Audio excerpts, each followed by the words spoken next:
Joe. Thanks, Joe.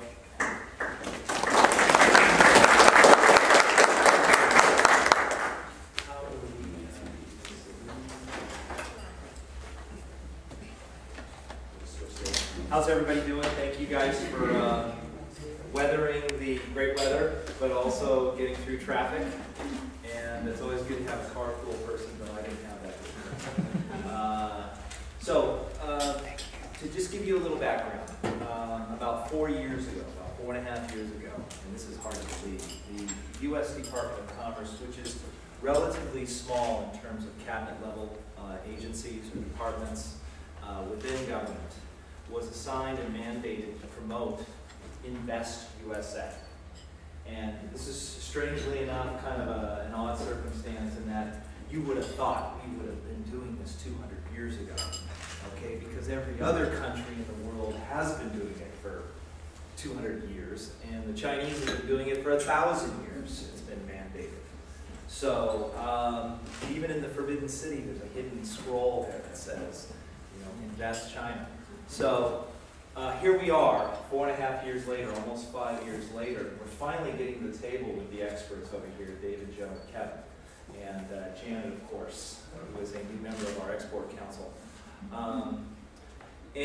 Our mandate is typically to promote international sales and trade so that we benefit U.S. companies expanding their revenue generation from overseas markets.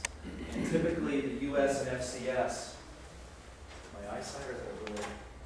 The U.S. and FCS, the bloody claw, is your symbol of international trade and investment while you're here and overseas. We're represented in every embassy and consulate in every major market in the world. We probably have more commercial officers, Americans like you and me, who are stationed over there for 3 or 4 years and move around. And we also have, underneath that layer, are the Foreign Service Nationals. Now we call them locally engaged staff. And those are folks who are the indigenous. Indigenous folks from that country, that market, who walk and talk the industry or the market itself. It's a great tool, okay? And we're just exploring ways in which we sort of work with this foreign direct investment, this EB-5, which we hope, and not from a political standpoint and not from, you know, a commercial standpoint, but we hope that this program is in the future, we hope that we have a chance here to communicate it and present it on a level that you have access to it. And we're all sort of learning as we go, with the exception of the experts over here. And some of you in the audience I've met who are actually engaged. So today, I hope we share amongst ourselves some of these ideas. We don't want you to give away your secret investment plans per se. We're a close-knit group, and what I have found in the FBI EB-5 community is that there's no singular thread that ties everybody together. I think that it's nice to have a platform of Joe, who I've had an association now with for more than 14 years, his Center for Emerging Markets. This is truly an emerging sort of functional industry market. I'm going to try to present just a few slides here from our perspective, and let's see. This is how we view this as an economic driver in the United States. We know that there are pools of reserves overseas with U.S. currency on it, okay? That's what happens in international trade and investment, all right? And we would like that to be utilized to its fullest ROI potential. And these are some of the, the numbers that are sticking out, glaring at us. And it's a small fraction of what the potentiality is here in the United States. We're still very much a coastal community.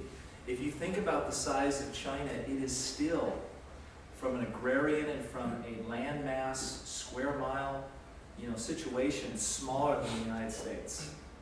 We have yet to really grow within the United States. Isn't that daunting? We see us booming out of the seams from a coastal perspective, but from an interior perspective, from an Alaskan perspective, from the U.S. territories perspective, we haven't even begun.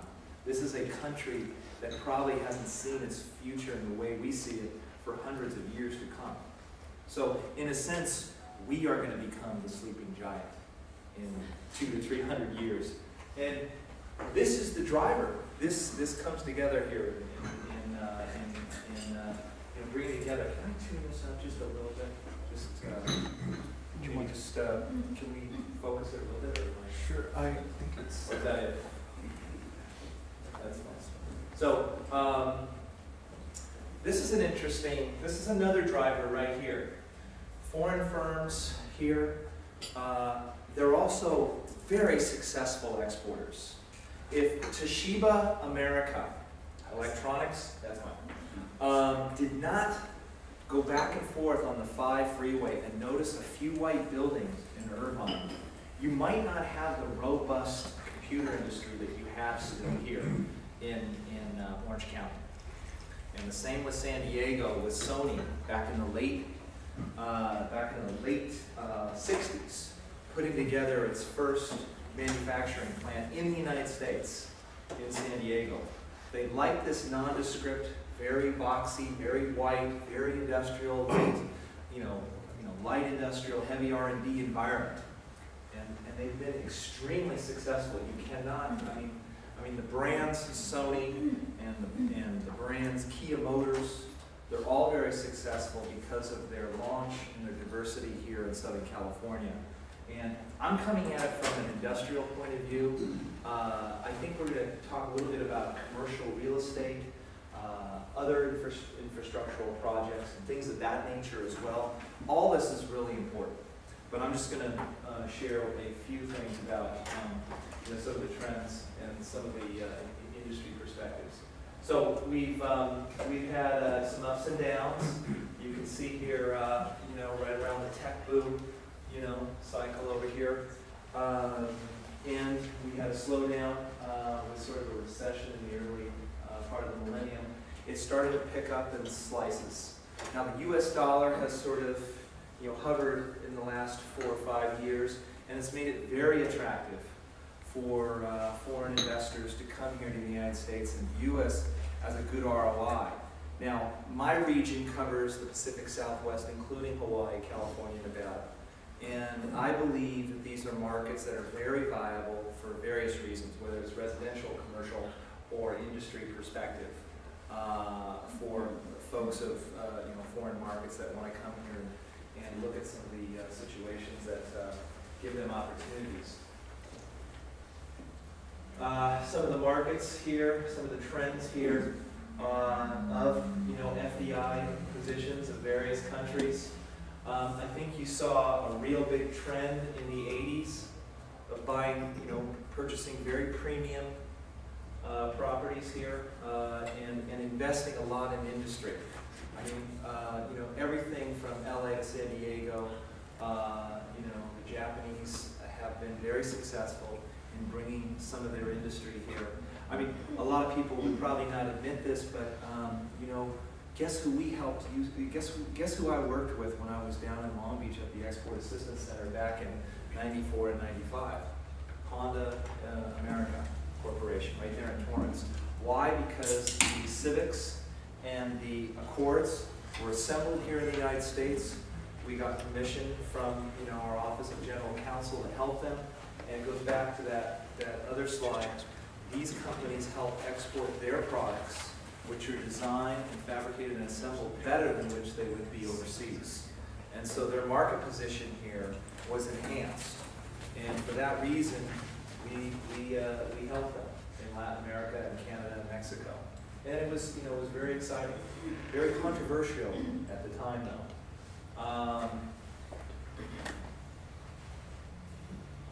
Some other trends here from around the country. We define Brazil as one of the BRIC countries. Brazil, Russia, India, China. These are strong developing countries that have a strong positive U.S. currency reserve.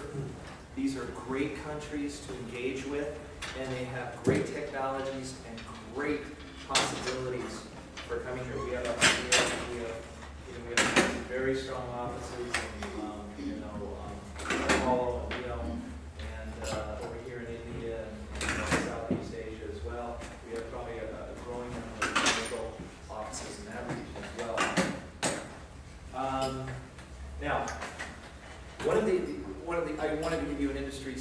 industry update on foreign direct investment. Renewable energy is very, very popular.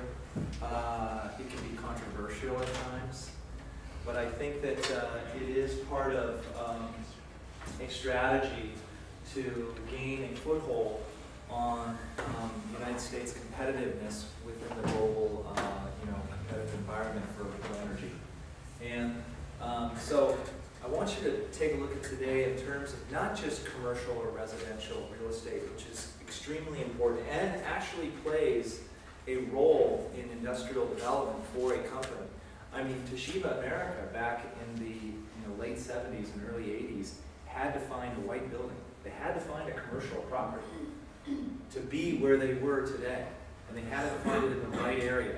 So it starts with that development, but it somehow morphs into sometimes an industry play, and renewable energy is just one of many that we've been involved with. And so some of the deals that are going on here are not. I want to make this distinction because there is some talk about U.S. government guarantees, and I work with an agency within our regional office here in Irvine called the United States Export-Import Bank, and they do provide U.S. guarantees, but mostly for credit insurance and extending your receivables.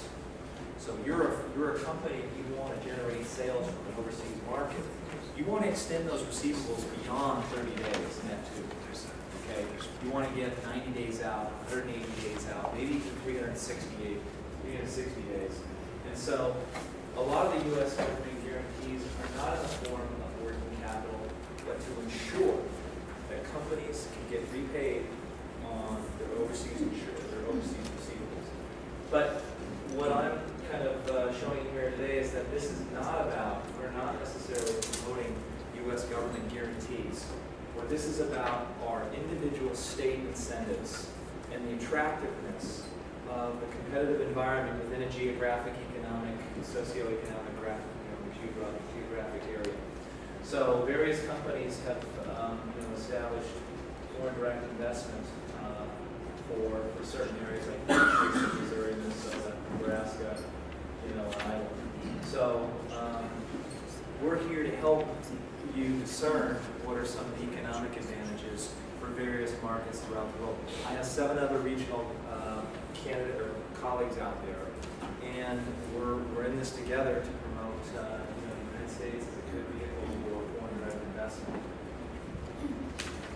Here's just some of the aspects of the growing market. You can take a look at this in terms of the commercial real estate market. Commercial, residential, industrial, and maybe this is a slice here called retail. So think of it in terms of your industrial segment of where your portfolio of FDI and EB-5 investment would go. And what we're trying to say here is basically that there's an area for expansion, and it's not necessarily the traditional energy subsectors. And that goes with lots of different industries. Here in Southern California, I think we're blessed with one of the most diverse economies on the planet. You walk out my door, you run into St. John Knits, which is one of the most prolific dressmakers in the world. And you turn the other corner, you walk into Allergan, right? And you have this diversity here. So you've got some commercial, industrial opportunities here that span the globe and have meaning everywhere in the world. So some wind is another type of subsector that fosters a lot of excitement overseas.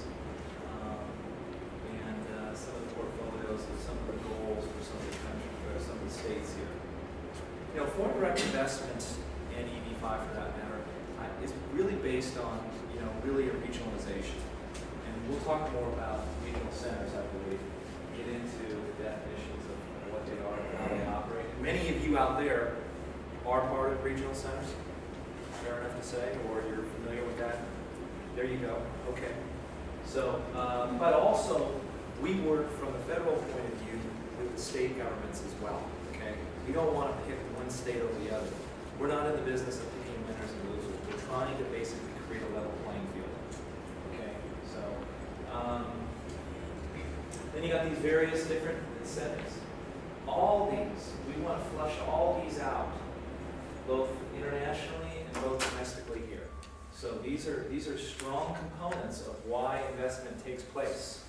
And just because maybe, you know, your colleague from Houston says, I don't want to move to California, the taxes are too high. Oh my gosh, I can't get a big house. Well, there's other advantages too. Take into consideration, you know, lifestyle. Take into consideration proximity to markets. Take into consideration a different type of workforce. And, you know, those things have merit too. You know, here's all your ROIs. And, you know, this is the United States in general. You know, good, strong intellectual property rights, productive workforce still in the world, open to people cultures, you know, Center for Global Innovation, Entrepreneurship. You know, right here with Joe's group here at Cal State Fullerton, isn't it just a really good center place? I find that, you know, this is a great hub for people to you know, to get to from anywhere in Southern California. I'm not political, I'm a civil servant. But you know, I think this is a good line here, is that we need to promote foreign direct investment as an important opportunity to accelerate our economic recovery. No doubt about it. Okay, every country in the world realizes this. We need to start realizing it too. So you're an active part of that. Our mission is just to basically you know, promote and facilitate our partners here at Cal State Fullerton and work with Janet and work with David and the speaking colleagues today. And I'm here to, you know, help you facilitate information and contacts overseas. And we have great intelligence gathering techniques. And basically, if you need commercial intelligence about a foreign market, about an individual coming from a foreign market, we are sort of agreeing to the CIA and international trade and investment all rolled up in one, okay? And so we're there for you to make sure that, you know, you have the information you need to make the right decisions. We're the ombudsman for this Select U.S.A. It is a derivative of Invest U.S.A. We help all the other agencies, but in the Department of Commerce, this is where it resides, where I believe it should reside. So, with that, I will turn it over to Mr. Hirson, a good friend and colleague of mine for many, many years, or whomever will. Yes? Could you have a copy of your presentation? Absolutely, no problem, and I'll leave that to Joe. We'll email it. If you need your email, we'll email it to you. All right, good. And we'll be around all day to answer questions and solve problems. Don't hesitate to ask. And Joe, thank you very much. Appreciate it. Everybody.